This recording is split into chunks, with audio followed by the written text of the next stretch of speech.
Welcome, curious minds, to another deep dive. Have you ever paused to think about how incredibly intertwined banks are with our everyday lives?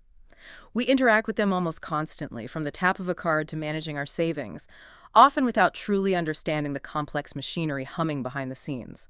Imagine getting a shortcut, a kind of VIP pass, to truly understand one of the absolute giants of the Australian financial world. That's our mission today. And it's a crucial one.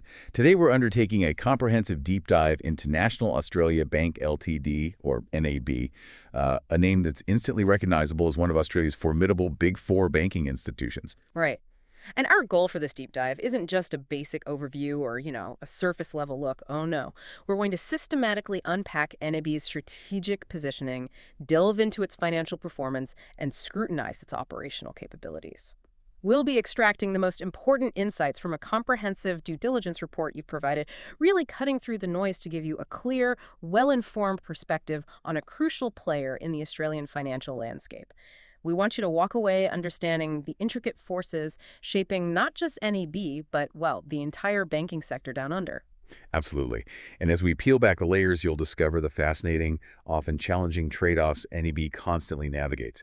It's a delicate balancing act between leveraging its historical strength in business banking, facing intense competition from all sides, undergoing a relentless digital transformation, and constantly reacting to the ever-present pressures of the macroeconomic environment.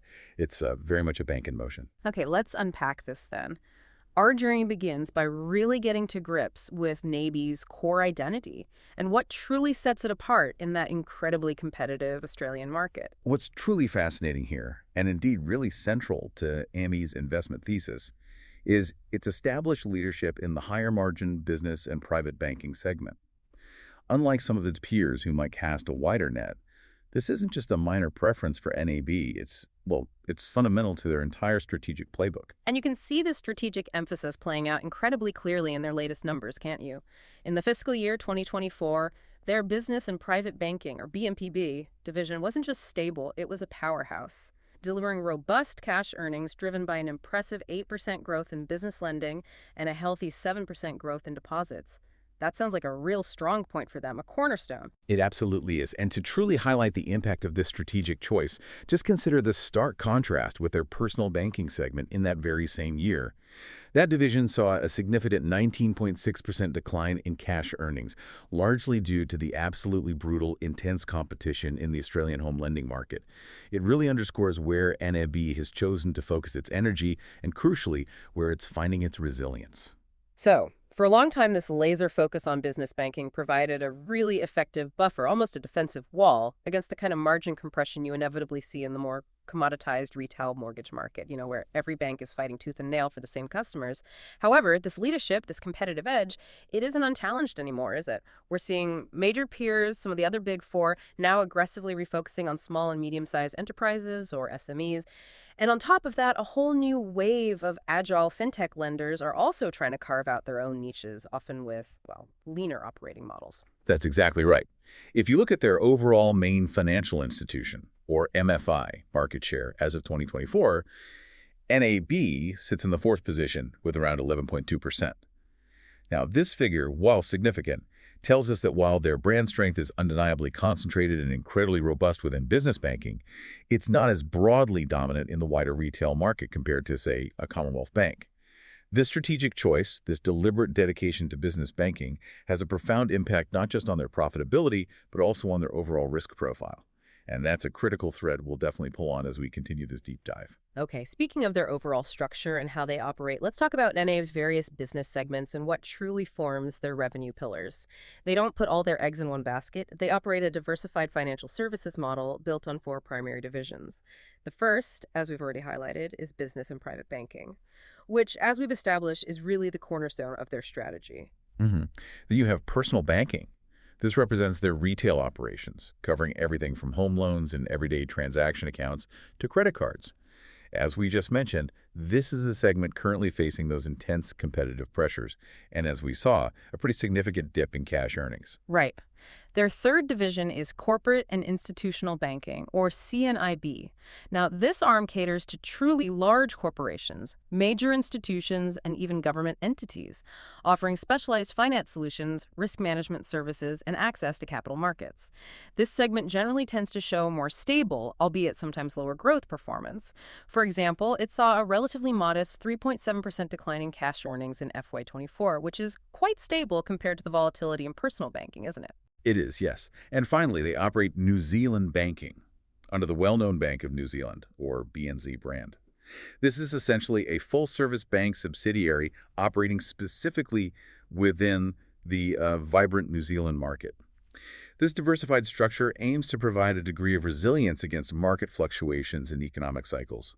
However, as those varying FY24 cash earnings figures powerfully illustrate, different segments face very distinct market dynamics and profitability challenges, meaning you can't just paint them all with the same brush. That's a great point. It truly shows how these different arms of the bank contribute in different ways. And geographically, their footprint is primarily concentrated in Australia and New Zealand.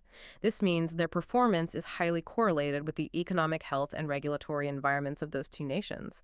While they do have a smaller international presence, it really serves that CNIB division, doesn't it? Helping institutional clients with global trade and specialized financing. Exactly. Now, moving from their current structure, it's absolutely crucial to understand how NAB's strategic direction has evolved over recent years. Post-2018 Royal Commission, a period of intense scrutiny for the entire banking sector, really the bank's focus was predominantly on reactive measures. They were, in their own words, focused on fixing things for customers. Anyway, this included significant remediation efforts, like a staggering $1.1 billion after-tax charge in FY19 just for customer-related remediation. It was a necessary but very resource-intensive period that saw them looking backwards, essentially. Wow, $1.1 billion. That's a massive amount just for remediation. It paints a picture of a bank almost exclusively looking backwards to fix past issues. So with a new CEO, Andrew Irvine, stepping into the role in April 2024, how dramatic is this pivot to a more future-focused strategy? Is it just a gentle shift or a full-blown U-turn? It's definitely leaning towards the latter, and that's what makes this so compelling. The evolved focus for FY25 and beyond isn't just about tweaking. It's about becoming a truly customer-centric, simpler, and faster organization. And this isn't just corporate rhetoric either. It's backed by very tangible commitments. They're planning a significant increase in investment spending, aiming for approximately $1.8 billion in FY25. This capital is specifically earmarked for technology modernization and foundational improvements, all designed to drive future growth and, crucially, future efficiency. Okay, here's where it gets really interesting then. This represents a critical transition for NEBI. They're moving from a period of addressing past issues and shoring up their defenses to one of proactive, aggressive investment in their future. My first thought is, what's the biggest gamble they're taking here? This is a significant signal of management's forward-looking intent, and this strategic shift directly links to their future profitability drivers and, of course, the operational risks they'll inevitably face. It's a big, expensive bet, but one they clearly feel is absolutely necessary to stay competitive. Absolutely. And to truly understand NA's position and the viability of that bet, we need to zoom out a bit. We need to look at the broader landscape, not just the bank itself, but the industry it operates within and the powerful macroeconomic forces constantly at play. Right. So let's talk about the Australian banking oligopoly. It's really important to understand that the Australian banking sector is a very mature oligopoly, heavily dominated by what we affectionately call the Big Four: Commonwealth Bank, Westpac, NAB, and ANZ. They collectively control a massive share of the market, holding around 70% of household deposits and owner-occupied home loans. This concentration isn't just a fun fact. It essentially gives them a huge advantage when it comes to setting prices and leveraging their sheer size. Significant pricing power and enormous scale advantages. Exactly. And if we compare them directly, we can see AMB's position within this powerful group.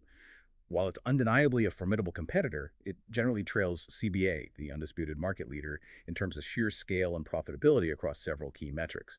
For instance, looking at the latest data from August 2025, the market capitalization tells a story.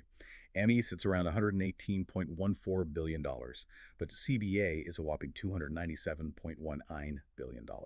Huge difference. Westpac is close to AMBI at $115.47 billion, and ANZ trails at $92.40 billion. You can see the significant difference in size right there, which translates directly into competitive muscle. And that gap extends to profitability as well, doesn't it? AMI's net interest margin, or MM, that crucial measure of how much profit a bank makes from its lending activities relative to its funding costs for the first half of FY24, was 1.70%. Respectable, sure, but CBA was noticeably higher at 1.99% and Westpac at 1.89%. ANZ, for comparison, was lower at 1.56%. Similarly, for return on equity, or ROE, which tells us how much profit a company generates for each dollar of shareholder equity for ME, came in at 11.7% for H24, again behind CBA's 13.8%. Mhm. Even on the efficiency front, measured by the cost to income, or CTI ratio basically, how much it cost the bank to generate its income. NAB for 1H24 was 47.4%. Good, but CBA was even leaner at 44.9%. Westpac and ANZ were higher at 50.9% and 51.4%, respectively. What's fascinating here is that while NAB is undeniably a major player, its challenge within this concentrated market is to really leverage its specific business banking focus to deliver superior risk-adjusted returns, especially when it's competing against a behemoth like CBA that consistently demonstrates superior efficiency and broader market share. It's a strategic tightrope walk. And the regulatory environment is a massive, almost defining factor here. The Australian Prudential Regulation Authority, or APRA, has incredibly stringent oversight. They enforce very high capital and liquidity requirements, often exceeding global Basel III standards.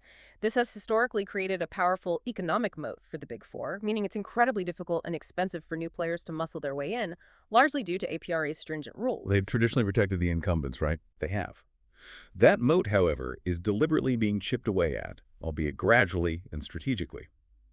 In August 2025, APRA announced significant reforms with the explicit goal to reduce regulatory burden and support competition from small and medium banks. This includes formalizing a three-tiered approach to prudential regulation, where large banks like NA will remain under the highest tier of supervision. But the intent is clear: to level the playing field somewhat. So while the majors will still be heavily regulated and maintain the high standards, this structural shift signals a long-term headwind to their traditional market dominance. It's about empowering agile challengers and reinforces the pressing need for incumbents like NAB to really leverage their scale and technology to stay competitive rather than just relying on their size. This directly links to their operational risk and their ability to maintain those competitive advantages we just talked about. It's like the rules of the game are slowly changing around them. Indeed. And then we have the powerful macroeconomic influences, specifically the interest rate cycle, which truly acts as a double-edged sword for banks. Bank profitability is deeply tied to interest rates. The Reserve Bank of Australia's rapid monetary policy tightening from 2022 to 2024 initially provided a significant tailwind for bank earnings. Banks could suddenly charge more for their variable rate loans, often faster than they had to pay more for customer deposits, essentially widening their profit margins for a time. Yeah, you'd think, great, higher rates, more profits for longer. But this benefit, as you noted, was actually quite transient. Why did that tailwind dissipate so quickly? What happened there? Well, the higher rate environment quickly triggered fierce competition among banks. They started competing intensely for both high-quality mortgages and stable deposit funding. This competitive intensity quickly offset those initial gains, leading to NIM compression across the sector in late 2023 and into 2024. Ah, okay, so the competition just ate away the benefit. Pretty much. Yeah. For the major banks, the average NIM actually declined by 11 basis points in the year to the first half of FY24. This highlights a crucial point that banks often learn the hard way. Competition, not just the absolute level of interest rates, is often the dominant force shaping industry profitability.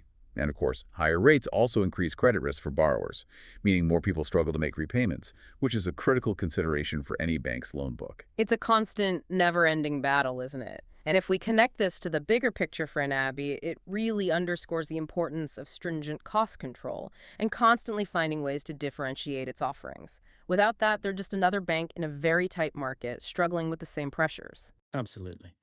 And this leads us directly to another major theme: the structural shift driven by digital transformation and the increasing threat of fintech disruption. The Australian banking industry is undergoing a profound technology-driven transformation. Major banks like NAB are engaged in multi-year, incredibly costly modernisation programs. They're replacing complex, often decades-old legacy systems, migrating vast infrastructure to the cloud, and embedding cutting-edge capabilities like artificial intelligence into their operations. That sounds like a monumental, almost overwhelming task. NAB's estimated annual information and communications technology, or ICT, spend is nearly $700 million, and it's forecast to increase even more significantly to around $1.8 billion in FY25. Wow, they're investing in initiatives like their Customer Brain AI platform, which aims to personalize customer experiences, and their MB Ventures arm, which strategically invests in promising fintechs. However, despite these massive efforts, NAB's isn't generally perceived as the market leader in digital user experience, is it? That title is often attributed to the Commonwealth Bank, which consistently gets recognized for its mobile app and seamless online banking platforms. It's a perception gap they're clearly trying to close. Exactly. And this internal transformation faces significant external threats from the burgeoning fintech ecosystem. These nimble companies are unburdened by legacy systems and high physical distribution costs. This allows them to target specific, often profitable niches with superior digital experiences, offering everything from fast payments to microloans. They are incredibly effective at attracting younger, digitally native customers, and, perhaps more systemically concerning, they pose new risks. For example, the potential for rapid digital bank runs where funds can be pulled almost instantaneously in a crisis is something regulators are closely monitoring. So it's not just about keeping up, it's about innovating faster than the disruptors, many of whom started with a blank slate. This directly impacts NAB's operational risks, their cost-to-income ratios, and their overall competitive positioning in the market. It's an existential race, in a way. It really is. Let's now move into the numbers game. We'll perform a deep dive into NAB's financial performance from FY 2018 to FY 2024, using the comprehensive data we have available to really see how these strategic and macro forces have played out on their balance sheet. All right, looking at their revenue growth trends over the last few years, it tells a fascinating story of cycles, resilience, and sometimes stagnation. After a notable 14.7% decline in FY20, which was directly at the height of the COVID-19 pandemic uncertainty, their revenue actually rebounded quite strongly, 19.5% growth in FY21 and then 8.9% in FY22. That's a good bounce back. It was. However, that strong growth has significantly moderated since then. It slowed to 7.5% in FY23 and then to a much more modest 0.4% in FY24, with total revenue for that trailing 12-month period sitting at approximately $20.7 billion. Mm. This recent slowdown, as we touched on earlier, is a direct result of that intense competition and margin compression we discussed. It's largely offsetting the benefits of increased loan volumes. It shows how difficult it is to generate top-line growth when the market is so fiercely contested. That really emphasizes the profound challenge of generating top-line growth in such a highly competitive and margin-constrained environment. You can lend more, but if your profit margin on each loan is shrinking, it's a tough grind. Absolutely. And this brings us directly to net interest margin, or NI, evolution. This is arguably the most critical driver of bank profitability, and it has been under persistent pressure for NAB. We saw it decline from 1.85% in FY18 to 1.78% in FY19, primarily due to intense competition in the home lending market even before the pandemic hit. And what's particularly striking is that even after the post-pandemic rate hikes, which you'd intuitively think would benefit banks, NIM compressed again to 1.71% in FY24. Why did those benefits from higher rates get competed away so quickly? It seems counterintuitive. Yeah, it does. But it comes down to those market dynamics again. The moment the RBA started raising rates, banks immediately engaged in aggressive mortgage pricing to win market share, and simultaneously had to offer higher interest rates on deposits to attract and retain customer funding. These two forces quickly eroded any potential gains, turning what should have been a tailwind into more of a headwind, unfortunately. In the first half of FY24, NAB's IM of 1.72% was sort of in the middle of its peers, trailing CBA's 1.99% and Westpac's 1.89%. It illustrates that while they're competitive, they're not leading on this crucial metric. Right. This truly highlights the intense competitive dynamics in the Australian banking sector and the difficulty for banks to fully capitalize on higher interest rate environments. It's not just a battle for every customer. It's a constant grinding battle for every basis point of margin. Indeed. And what about credit loss provisions and asset quality? How has that reflected the economic cycle and its potential impact on NAB's loan book? Well, asset quality is very much a mirror of the broader economic cycle, as you'd expect. We saw credit impairment charges surge to a cyclical peak of $2.76 billion in FY20. That was as the bank proactively provisioned for the expected economic impact of the initial COVID-19 lockdowns and uncertainty. Then, as the economy recovered faster than anticipated, There was a net writeback of $217 million in FY21, which is a positive sign, almost a reversal of fortune. That's a huge swing. It demonstrates both volatility and prudent management response. Since then, charges have normalized somewhat, coming in at $802 million in FY23 and $728 million in FY24. However, the concerning trend we're seeing is the steady increase in non-performing exposures. These rose from 0.93% of gross loans in FY19 to 1.39% in FY24. This reflects a couple of key pressures: rising mortgage arrears as households grapple with higher interest rates and cost of living, and increasing stress within the business lending portfolio, particularly impacting SMEs, which are, more vulnerable to economic shocks. Okay, if we connect this to the bigger picture, it really reveals the sensitivity of NAB's loan book. And here, its concentration in the SME sector is particularly relevant to broader economic conditions and rising interest rates. This is a direct link to the credit risk we discussed earlier, and it's something to watch very closely, especially as economic conditions remain uncertain. Absolutely. Continuing on the financial performance, let's look at two sides of the same coin when we talk about how efficiently a bank is turning its assets into shareholder value. Return on equity, or ROE, and operational efficiency, measured by the cost-to-income, or CTI, ratio. This really tells us about the continuous balancing act NAB is performing. Their cash ROE has been quite volatile, hasn't it? It reached a peak of 12.2% in FY23 before settling at 11.5% in FY24.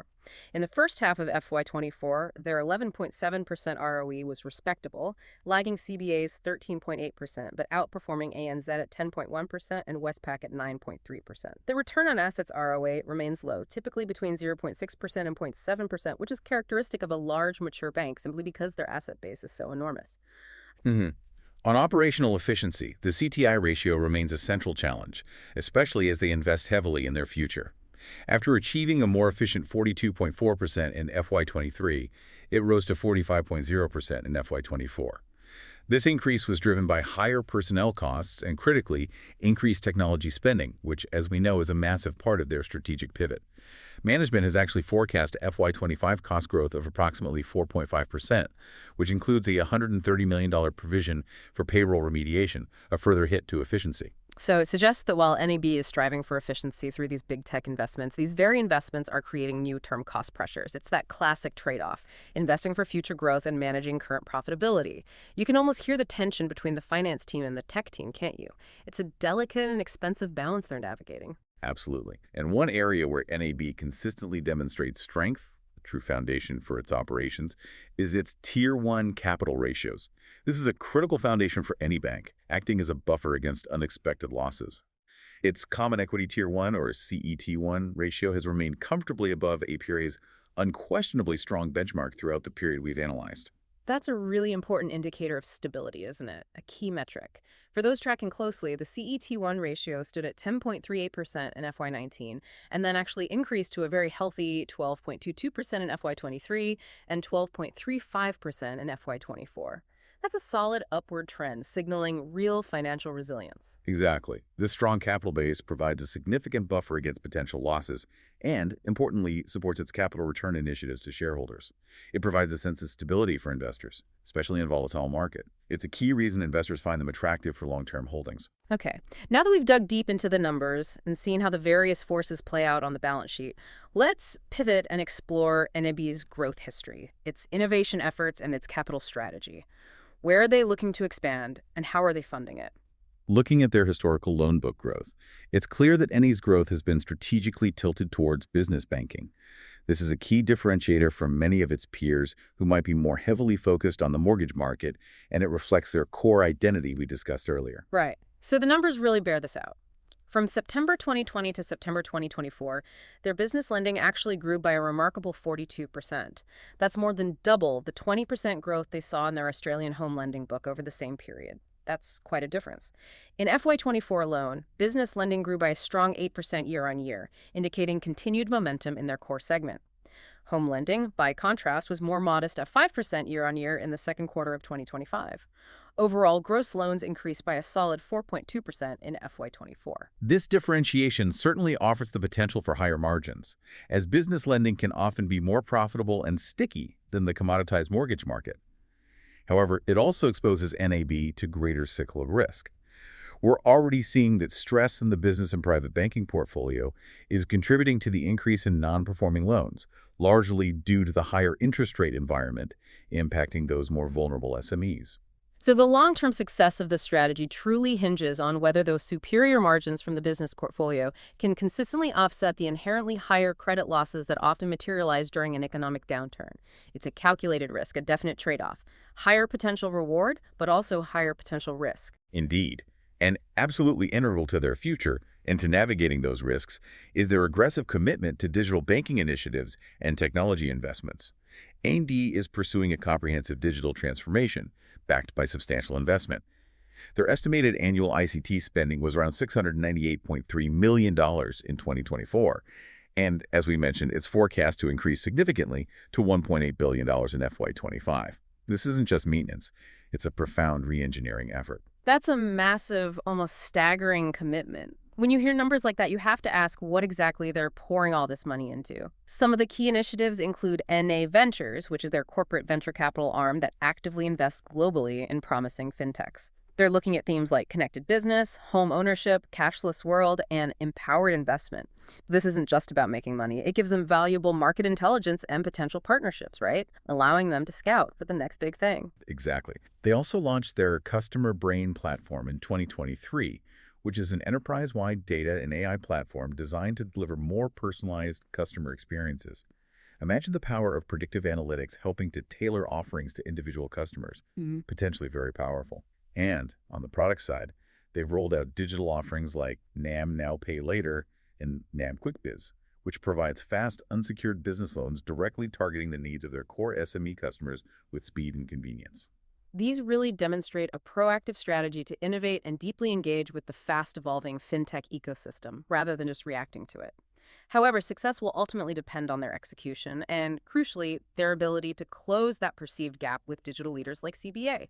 It's not enough to invest. They need to show tangible, seamless results for customers who increasingly expect a top-tier digital experience from all their banking interactions.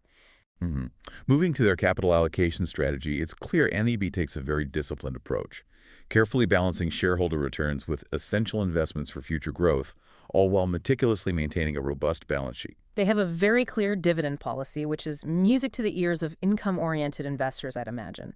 They target a payout ratio of between 65% and 75% of cash earnings, and they've been remarkably consistent, hitting 73% in FY22, 72% in FY23, and 75% in FY24. This consistency has supported a steady increase in their dividend per share from $1.40 in 2022 to $1.69 in FY24.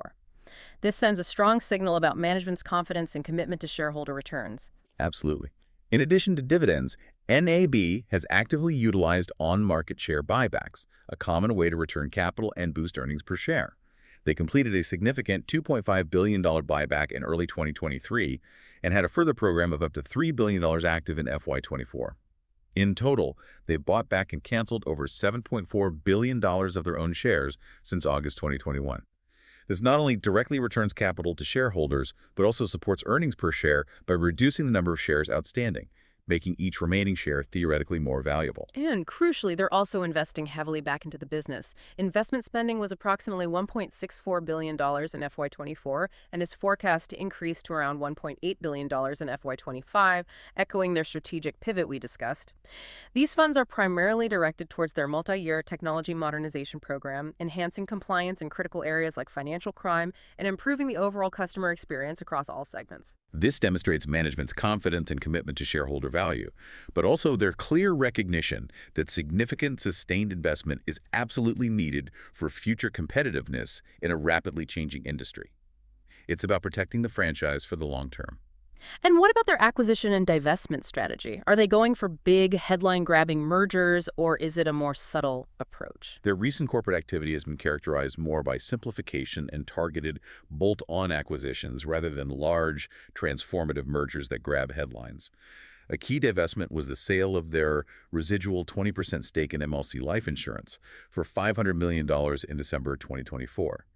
This strategically simplifies the group structure and provided a modest, but welcome 10 basis point uplift to their CET1, that crucial core capital measure, further strengthening their balance sheet. So it's about streamlining and focusing on the core rather than expanding broadly into disparate businesses, sharpening the focus. Exactly. On the acquisition front, the most notable recent transaction was the purchase of Citigroup's Australian consumer business back in August 2021, which was specifically aimed at strengthening NAB's position in the credit card and unsecured lending markets. This reflects a disciplined focus on optimizing their core business and capital structure, aligning perfectly with their stated simpler, faster, customer-centric strategic vision. It's about making their existing engine run better, not building new, separate engines. That's a clear picture of their forward momentum and strategic choices. But no bank, no matter how large or well-capitalized, is without its risks. Let's delve into the key risk factors and competitive advantages that ultimately define NAB's long-term prospects. Absolutely. Understanding the risks is crucial for any deep dive. The most significant risks to NAB's investment thesis are multifaceted. First, credit risk exposure is elevated and something to watch very closely. NAB has a material concentration in the Australian property market, both residential and commercial real estate. A severe downturn in property values, particularly if coupled with rising unemployment, would inevitably lead to increased defaults and substantial losses across their massive loan book. And their strategic focus on the SME sector, while a key differentiator, also means they have a concentrated exposure to businesses that are often more vulnerable to economic shocks than larger, more diversified corporations. This makes that SME portfolio a potential source of higher losses during any significant recessionary period. It's that double-edged sword again. Great margins potentially, but higher inherent risk. Precisely. Additionally, their performance is highly sensitive to consumer spending and overall household stress. With elevated interest rates and the high cost of living currently placing significant pressure on consumer budgets, we're already seeing a documented increase in arrears for home loans and other consumer credit products. This directly translates to potential losses for the bank if these trends worsen. Then there's interest rate sensitivity and margin compression. We've talked about it a lot, but it remains a persistent structural challenge, doesn't it? The intense competition we detailed earlier prevents NAB from fully capturing the benefits of a higher rate environment, leading to ongoing NIM pressure. It's not just a cyclical issue, it's a structural reality of the Australian banking market that they constantly battle. That's right. And of course, the heavily regulated nature of the financial sector means regulatory and compliance risk is always present and significant. There's a constant risk of new laws, and non-compliance can lead to massive financial penalties, like the AUSTRAC remediation plan for anti-money laundering and counterterrorism financing weaknesses that NAB is currently executing. Beyond the direct financial cost, it also carries severe reputational damage. And with all the digital transformation efforts, operational and cyber risk have also intensified dramatically. This includes the risk of technology failures from complex legacy systems, sometimes jokingly referred to as spaghetti code, as well as the ever-present and escalating threat of sophisticated cybersecurity attacks and data breaches. For a financial institution holding sensitive personal and financial information, a major breach could be, well, catastrophic. And finally, a growing and perhaps underestimated risk is competition from non-traditional providers. Fintechs leverage superior, often purpose-built technology and a much lower cost base, unburdened by legacy infrastructure, to target profitable niches. They're incredibly effective at acquiring younger, digitally native customers more rapidly than the established banks, sort of chipping away at market share one niche at a time. So those are the significant headwinds, the challenges that NAB faces daily. But despite all these risks, NAB clearly possesses durable competitive advantages, what we often call economic moats, that protect its market position and underpin its long-term viability. What are those key strengths? Indeed. First among these is their brand strength and customer relationships. As one of the Big Four, NAB benefits from a deeply entrenched and widely trusted brand. This is an incredibly powerful, intangible asset that fosters customer loyalty, particularly in the critical business segment. Its moat is especially strong in the business community. In 2023, NAB's Net Promoter Score for business ranked second among the major banks, reflecting this robust franchise and deep customer connections. That strong relationship in business banking really sets them apart and is difficult to replicate, you'd think. Then there's their sheer distribution network and scale advantages. They have a vast physical and digital network, hundreds of branches, dedicated business banking centers, sophisticated online platforms, which is incredibly costly and difficult, if not impossible, for new entrants to replicate. And their enormous scale, with over $1 trillion in assets, creates significant economies of scale. This allows the bank to spread its massive fixed costs, such as technology infrastructure, regulatory compliance, and marketing, over a much larger revenue base. The result? A lower per-unit operating cost compared to smaller competitors, giving them a distinct efficiency advantage. And despite APRA's recent reforms aimed at fostering competition, the regulatory barriers to entry are still formidable, aren't they?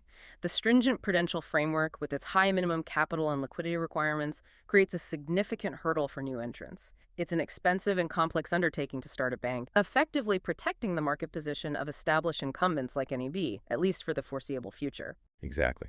Finally, there's significant and sustained investment in data and technology capabilities is building a powerful competitive asset.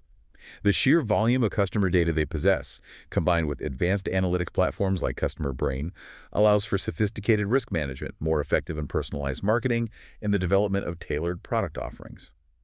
This is an advantage that requires immense capital and expertise, making it very difficult for smaller players to match. Okay, so what does this all mean when we talk about valuation and management? Is NAB, despite all these moving parts, priced fairly in the market? And are the right people at the helm to navigate these somewhat stormy waters? An assessment of NAB's valuation requires looking at its current trading multiples against both its own historical ranges and those of its direct peers.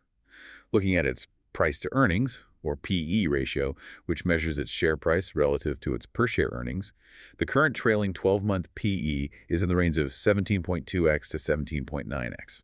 This is at the higher end of its historical range if we exclude the anomalous FY20 figure when earnings were heavily depressed during the pandemic. Right. And its price-to-book, or PB, ratio, which compares its market value to its book value, has also trended upwards.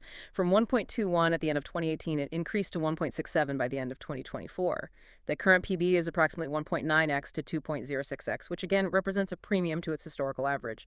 So the market seems to be pricing in some optimism, maybe higher expectations. It seems that way.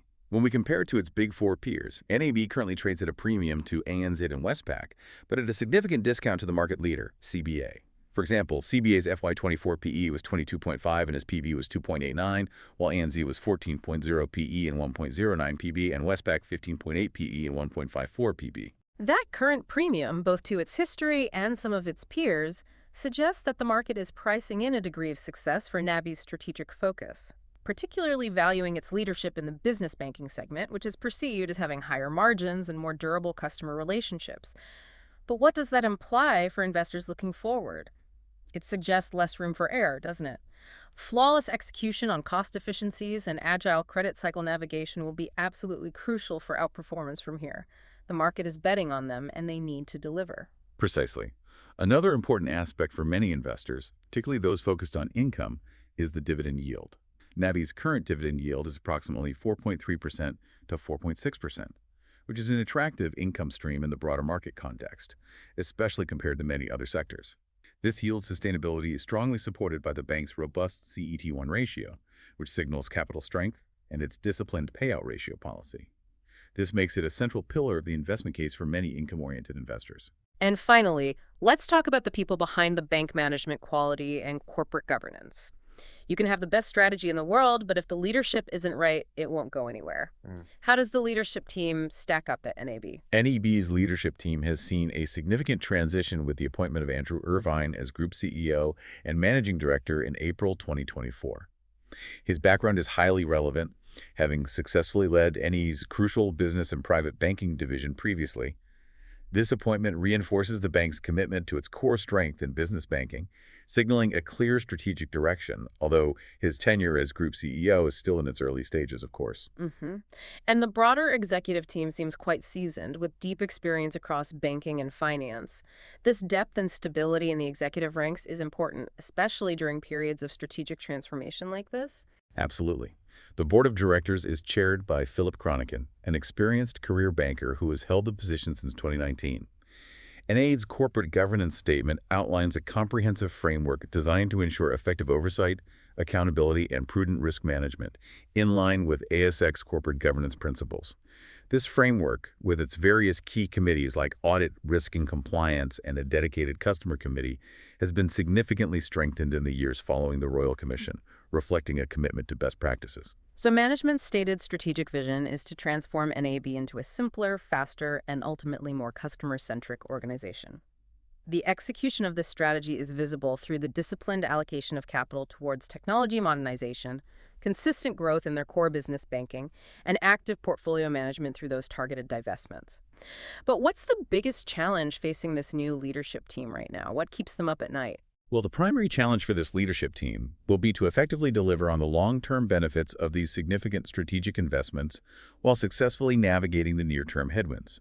Things like a challenging macroeconomic environment, rising operational costs from those very investments, and the emerging credit risks we discussed. Strong governance certainly provides a layer of confidence during this critical transition period, but the proof, as they say, will be in the long-term results. #tag Outrovision. We've covered a tremendous amount of ground today, really pulling back the curtain on National Australia Bank. To recap, we've seen that NAB is a strong leader in a clearly differentiated segment business banking within Australia's mature yet fiercely competitive banking oligopoly. But it's also facing intense competition in retail, grappling with significant digital transformation costs, and weathering macroeconomic headwinds that are squeezing its crucial margins and elevating credit risk across its loan books. That's right. While its robust capital position and disciplined capital returns offer a strong sense of stability for investors, NA's future really hinges on the agile and effective execution of its simpler, faster, customer-centric strategy. It's a challenging balancing act, protecting its core strengths while adapting to a rapidly evolving financial landscape that demands constant innovation and efficiency. As we wrap up this deep dive, here's a provocative thought for you to consider. We've looked at NA, a Big Four bank with deep roots and immense scale. But in a world where APRA is actively trying to level the playing field for smaller banks, and nimble fintechs are redefining customer expectations with every new app and digital service, what does scale truly mean for a traditional bank's competitive advantage in the long run? Is it an unshakable fortress, a bedrock of stability that will always triumph? Or is it becoming an increasingly expensive legacy, a sprawling infrastructure that must constantly and very expensively evolve just to stay relevant? How might your own banking habits, your choices of digital services over physical branches, or your preference for specialized apps contribute to these tectonic shifts we've discussed today? It's definitely something to think about.